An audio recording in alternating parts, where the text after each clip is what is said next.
Hey, pre-AP students, Mr. Hamilton here. Just going to walk you through how to get signed up for your ChemThink account online.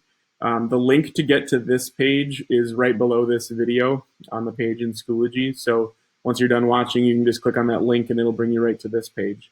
So what you need to do first is you need to click on Create an Account. And then you need to select one of these, and you're going to select that you are a student.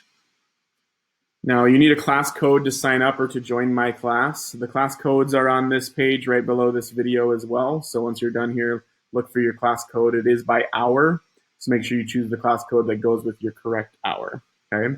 I'm going to use a different class code here for a class that I created as my example class here. Looks like this, and I'm going to hit the question mark. So you do have to click on this question mark, and then it will show you what class you're signing up for. So yours should say like pre-AP, first hour or second hour or whatever, okay?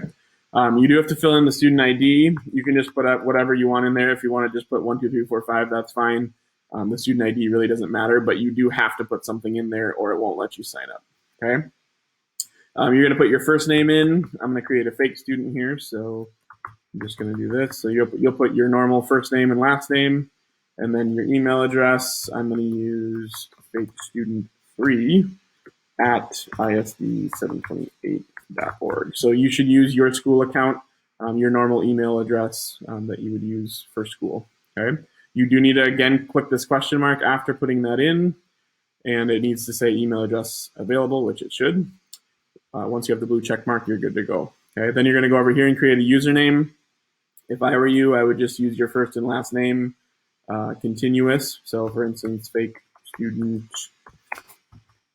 3, and then come up with your own password. Make sure you choose something that you will remember, something like your lunch number, something that you use to,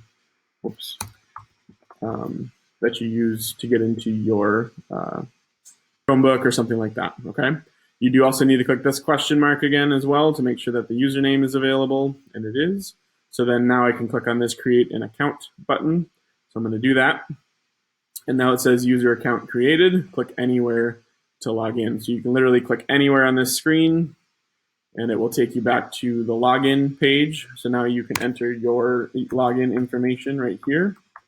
So I'm going to enter my username, which was fakestudent3, enter my password, and I'm going to hit login. Okay.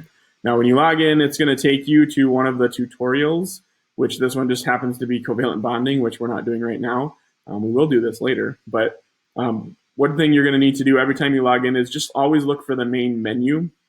The main menu is where you're going to find all the tutorials and the question sets that you're going to be required to do. So just click this little green arrow to go back to the main menu. And so this is the main menu of where all the tutorials are. So these are all the things that we will do. I don't know if we'll do all of them or not, but we will do many of them throughout the semester. And so basically each of these, when I assign it to you, right here, it'll say due on, and there will actually be a date where it's assigned. So for instance, tomorrow, I'm going to assign you the particulate nature of matter. So it'll say due on Monday, October 5th. It'll tell you if you've completed the tutorial. It'll tell you how many attempts you've made at the question set, okay? So if you were to click on one of these, you would just, to start the tutorial, you would click here, and then you would go to the tutorial. You always have to do the tutorial before you do the problems, so just be aware of that. And then the problems are set up that you have to get a certain number of questions right in a row, or without getting, I think, 3 wrong or something like that. And so it'll tell you when you've achieved, when you've passed the problem set, basically, okay? And then you can always go back to the main menu and look at any other ones that are assigned to you. So nothing is assigned to you right now, so you'll see nothing due here right as of right now. But once I assign it to you, it'll say whether it's due and what date it's due on, okay? So that gives you a quick kind of tutorial of how to use ChemThink. If you have questions, let me know. We'll talk more about this as we start using it. Thanks.